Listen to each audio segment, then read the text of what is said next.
I'm Corey Hoffing from Crimson Shadows. Hey, this is Cobra Page from Cobra and the Lotus. This is Parker Jameson from the band Starkill. This is Brittany Slays from Unleash the Archers. This is Alex from Lisa Eyes, and you're listening to the Great Metal Debate Podcast.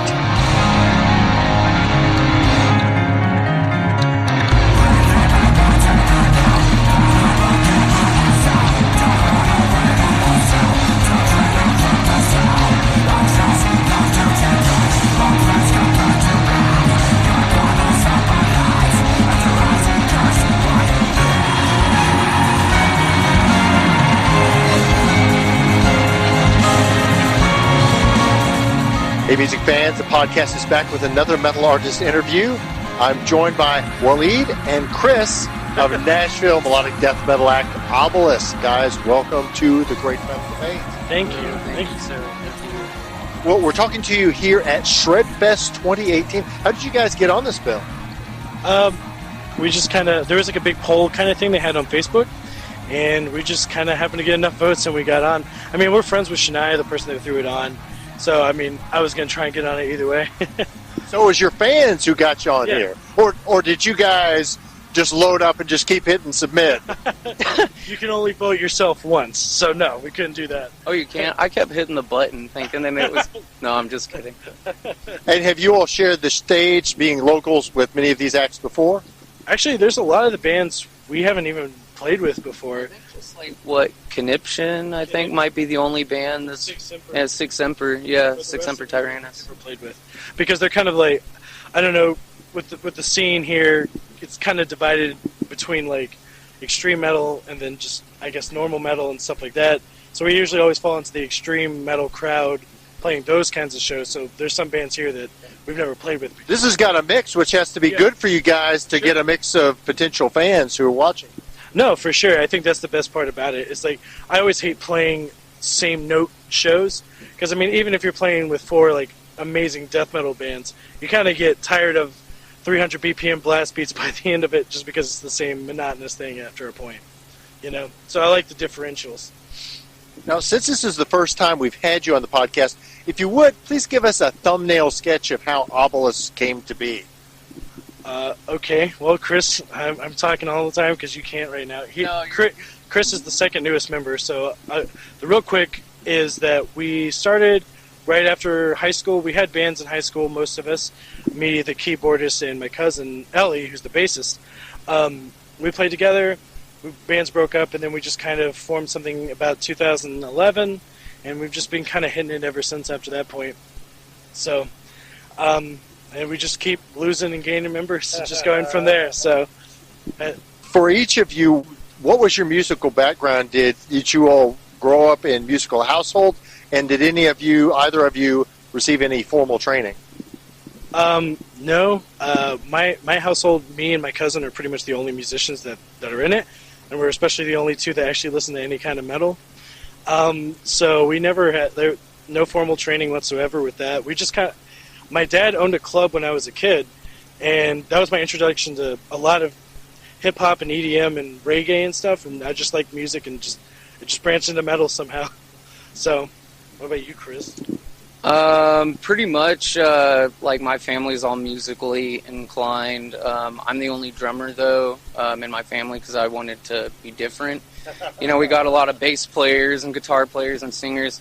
And I'm pretty much self-taught. Like, I just watched a lot of, like, YouTube videos and listened to a lot of CDs of, like, bands and drummers that I, loved and felt would inspire me to want to gain more passion for the drums. And so that's pretty much what I've done the last, 15 years. It's interesting you mentioned YouTube, because I feel like for someone who, I don't know, lives out in the sticks or whatever, they can almost get a advanced education just by watching those videos. Oh, yeah, most definitely. And I mean, especially with any musical instrument, drums in particular, I'm a very visual learner, so being able to have access to those types of videos really helps me a lot and benefits me and what I want to do.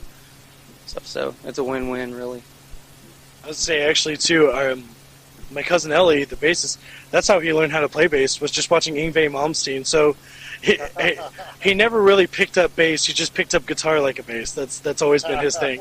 So That's why he's got that neoclassical, like, inspired style. Yeah. A lot of, like, sweeps and taps. I could tell that watching him play. Yeah, that was pretty cool. Yeah, he's pretty manic, you know? No root notes for him. Yeah. No root notes for him. Well, guys, let's talk a moment about your latest release, the EP Omens, put out just this last year. Tell us a little bit about the material. What were you trying to accomplish with this release? I guess like the biggest thing is we've been sitting on some of those songs for a while, and we just never had like a real proper release until that one, because we had technically 2 EPs prior to that, and we never felt really comfortable giving it like a big release, I guess you could say. So it was nice. We took like close to a year, like hammering out and working on those and really fine tuning it, and getting to a point to where we hated them and then changed them again, and that whole thing. But I mean, we just set out to do what we always did with making it something unique within our own thing. We always wanted to blend like American death metal with like Gothenburg style melodic death metal, just to kind of make it that heavy with the groove, but also just really pretty and epic and just hit all the marks. So that I feel like that's a lot of what we were going for with that, for sure. Well, I'm glad you brought up like Gothenburg. I mean, I'm a big fan of the melodic death metal sound, and it's always struck me that bands like Dark Tranquillity, Amon Amarth, Arch Enemy, they're able to tour the States, but at the same time, at the grassroots level, there just doesn't seem to be as many bands who follow in their footsteps, at least here in America. Why do you think that is, that it just hasn't resonated so much in the States? I've been wondering that for a long time, because like as long as we've been a band, so we're, going on like going on like 7 years now, we've never really we played our first show with a melodic death metal band this Wednesday. Besides it's taken that long, but they were more along like the Black Dahlia murder camp, not even like the Gothenburg like original sound. So it was just, I don't know why. I think it's just like a lot of people appreciate it, and they take the influence from it, but I don't think anybody really wants to pursue it as its own entity. I mean, it could be just a cultural thing, but everybody here likes to be brutal. Me personally, I love, European death metal and mellow death and stuff, but as far as like, favorites go, I prefer American like extreme death metal, like Nile, and, all the Origin, bands that have real technical drummers and stuff. So I try to like infuse that a little bit, with like our overall sound to kind of give it like, I guess an American extreme metal twist. Which I think is kind of interesting that you all tried to blend those things. I love Melodeath. I love the Gothenburg sound. Certainly hearing your set, I could hear, like, there was the most recent song. Yeah. Man, I swear I could hear some Dark Tranquillity in there. But you also have some of that brutal American sound. So it's interesting to me. I think maybe you guys may be carving out a niche of your own with the melding of those things. That's what we hope for anyway. I mean, we've been hacking at it for a long time and refining it, and we're finally feeling like I said, with this newest album with Omens, was like, I felt like we finally got to a good stepping stone where we can officially feel like this is a good start. But we're currently working it. We already have almost enough material for a new album already. So, as far as Omens, what do you think about the response from fans and critics to that? Are you pleased with that? Yeah, I mean, we've gotten a really good response from it. We sold a lot of units that we were not anticipating doing. So we were really ecstatic. I mean, and people keep hearing about us from different places, and we're like, a lot of like international people, like international YouTube channels and stuff, have hit us up asking if they could include our songs on like their channel or their playlist or something as well, which is pretty cool. Yeah, because I mean, it just came out. Because I mean, it's not like we're going searching for it. It feels good when it comes to you, I guess you could say. You know what I mean? Yeah. And being that you again released an EP, what was the thought process behind that? And why is it? I hear you're going to try to produce a full album. Like, have you been working up to that? Will that album include some songs from these previous EPs, or will it all be fresh material? It's gonna be all fresh material. We have about 13, 14 songs in the work right now. We're planning on, I mean, all that's computer stuff right now. We've just learned a couple of them, but we're really trying to carve it down to 10 or so to have that full length, because we put the EP out because we wanted to have something that we could write on and actually promote. But we wanted to have something to actually have, but we also wanted to take our time with the Foley to make sure it was as good as it could be, you know. But yeah, it's going to be all new stuff. It's going to be still in the same vein, but just even more intricate than it already is. So, but yeah, I mean, we're really ecstatic for the new stuff. I mean, because we just debuted that song, the newest one tonight, Wayfarer, which was a killer. I have to say that was one of my favorites that you performed. Thank you. Thank you. We've been worried since that was like the second time we played it. We're like, people like it, we don't know. Yeah. So I'm glad someone who actually someone who likes what we're going for appreciates that song a lot, because we were worried. It's a little bit different than what we've been doing. So now, our podcast is based in Western Kentucky, but we've interviewed lots of bands from the Nashville Mid-South area. How do you evaluate the health of not just the music, but the metal community in this area of the country? It's a mixed bag for sure. I mean, speaking specifically to Nashville, one thing I really like about it is that there is a lot of really great bands here, but that's also one of the banes of being in Nashville, because you have so much competition, so you have to work hard and you have to push yourself to actually get people to come out to your shows, to notice you. But at the same time, people don't give a shit about, like, they're like, oh, well, they're playing next week, they're playing next week, you know, that kind of thing. Like, no one wants to come out. I feel like that's a big issue sometimes. Is actually, it's not so much the bands, it's the crowd. Because like when we, like Belphegor last year, that when they came, it was like Belphegor, Abigail Williams, and Origin, and there was like 100 people there. And I was like, it's the first time Belphegor. I was at that show, man. Yeah. I was sad. I was just like, what's going on? But people bitch about those bands not coming, and I'm like, this is why these bands don't come. You know what I mean? And honestly, I've been to Exit In with less a crowd than was there that evening. Yeah, so. I know. Like when we had Aurora Noir come in like last year too, and there was like 50, 60 people, and that's like legendary black metal stuff that people. There's supposedly a big black metal scene here, but they don't like going to shows. I don't know, but I mean, aside from that though, it's the people in the scene are really great.